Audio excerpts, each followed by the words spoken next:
በአዲስ አበባ እየተካሄደ የሚገኘው 39ኛው የአፍሪካ ህብረት የመሪዎች ጉባኤ አህጉሪቱ ያሏትን የተፈጥሮ ጸጋዎች ለጋራ እድገትና ለዘላቂ ብልጽግና ማዋል በሚቻልባቸው ስልታዊ መንገዶች ላይ ትኩረቱን ያደርጋል። ኢትዮጵያ ያላትን ሰፊ የውሃ ሀብት በመጠቀም የምታመነጨውን የታዳሽ ኃይል ለጎረቤት ሀገራት በማቅረብ በተግባር የተፈተነ የጋራ ተጠቃሚነት ተምሳሌት ሀገር ናት።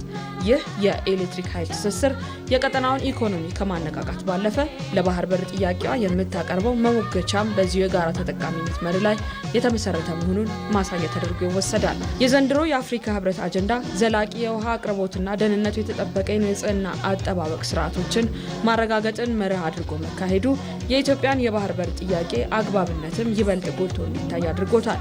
የባህር በር ማግኘት ለኢትዮጵያ የህልውና ጉዳይ ብቻ ሳይሆን ለቀጠናው ሀገራትም አዳዲስ የንግድ ኮሪደሮችንና የኢኮኖሚ ቀጠናዎችን ለመፍጠር ትልቅ እድል የሚፈጥር ነው። ስብሰባ ወይም የአንድነቱ ስብሰባ ተሳታፊዎች ማወቅ ያለባቸው ኢትዮጵያ የጀመረቻቸው ፕሮጀክቶች የኢትዮጵያ ብቻ ሳይሆኑ የአፍሪካውያን ናቸው።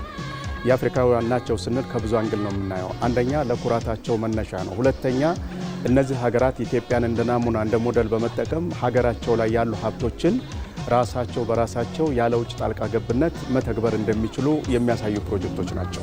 ከነዛ መካከል የአባይ ግድብን አይተናል። ትናንት ከትናንት ወዳ ውሸት ፕሮፓጋንዳ በግብፃውያንና በተለያዩ የመንግስት ደጋፊዎች ማለት ነው ፕሮፓጋንዳ ሲነዛ ነበረ። ኢትዮጵያ ግን ያን ሁሉ ጆሮ ዳባ ልበስ ብላ በመስራቷ ዛሬ ይሄው አባይን ገድበን ለዓለም መነጋገሪያና የራሳችን ብቻ ሳይሆን የአፍሪካውያንና የንጹህ የዓለም ህዝቦች ኩራት ሆነናል። እንግዲህ የአባይ ጉዳይም የአፍሪካ ጉዳይ ነው። የቀይ ባህር ጉዳይም የአፍሪካ ጉዳይ ነው። ስለዚህ አሁን ከህብረቱ የሚጠበቀው በአባይ ጉዳይ እንግዲህ የሚነሱ ሀሳቦች አሉ። በአባይ ጉዳይ ዓለም አቀፍ ህግ የሚፈቅደውን የተለመደውን አሰራር አሁን ደግሞ አፍሪካውያን የተስማሙበትን ይሄ ፍትሃዊ የሆነ የውሃ ክፍፍል የሚለውን ጉዳይ በዘለቄታ ጭምር በመጠቀም እንደ አፍሪካ እንደ ወንድማማችነት አይቶ እዚህ ጉዳይ ላይ ግልጽ የሆነ አቋም መያዝ አለበት።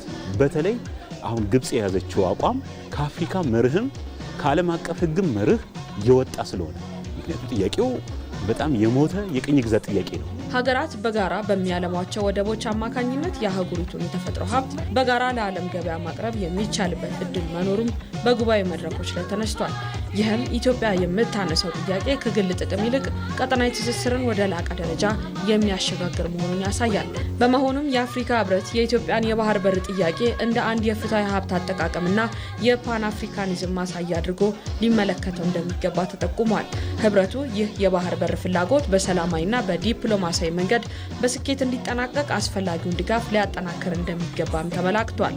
ዛሬ ኢትዮጵያ አንገቷን አንቆ ቀይ ባህር የያዛት የቀይ ባህር ማጣት የያዛት ችግር ለአፍሪካውያን ችግር መሆኑንና ይሄንን ባህር በር ማግኘቷ ደግሞ ለአፍሪካውያን ድል መሆኑን ማወቅ አለባቸውና ይሄንን አጀንዳ ማድረግ ብቻ አይደለም። እኔ በነገራችን ላይ አፍሪካውያን ወይም ዛሬ የህብረቱ ተሳታፊዎች ማድረግ አለባቸው ብዬ የማስበው እነዚህን የኢትዮጵያ አጀንዳዎች ከመደገፍን ባሻገር ፖሊሲ ሊነድፍላቸው ይገባል ብዬ አስባለሁ። የባህር በር የማግኘት ጉዳይ ደግሞ የሉዓላዊነት ጉዳይ ስለሆነ የህዝብ ጉዳይ ስለሆነ እኔ ይሄ ሳገኝ ሌላው መብቱ እንኳን ባይሆን ሰጥቶ በመቀበል መርህ በሰላማዊ መንገድ ነው ጊቭ ኤንድ ቴክ ነው መጠቀም ያለችው።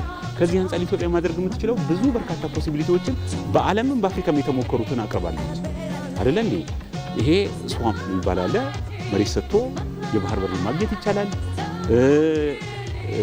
ፋይናንሻል ኢንስቲትዩሽን ውስጥ ገብቶ ሼር ማግኘት ይቻላል። የአየር መንገድ ላይ ገብቶ ሼር ማድረግ ይቻላል። በአጠቃላይ የአፍሪካ ህብረት ጉባኤ ኢትዮጵያ ለዘመናት ስታነሳ የቆየችው የባህር በር ባለቤትነት ጥያቄ የግል ፍላጎት ብቻ ሳይሆን ለአፍሪካ ቀንድ ብሎም ለመላ አህጉሪቱ የኢኮኖሚ ትስስር ወሳኝ መሆኑን የሚገነዘቡበት ነው። ኢትዮጵያ በውሃና በኤሌክትሪክ ኃይል ዘርፍ ያሳየችው የጋራ ተጠቃሚነት ተሞክሮ በባህር በር ረገድም ተግባራዊ ቢሆን ቀጠናውን የንግድና የኢንቨስትመንት ማዕከል እንዲሆን የሚያስችል ነው።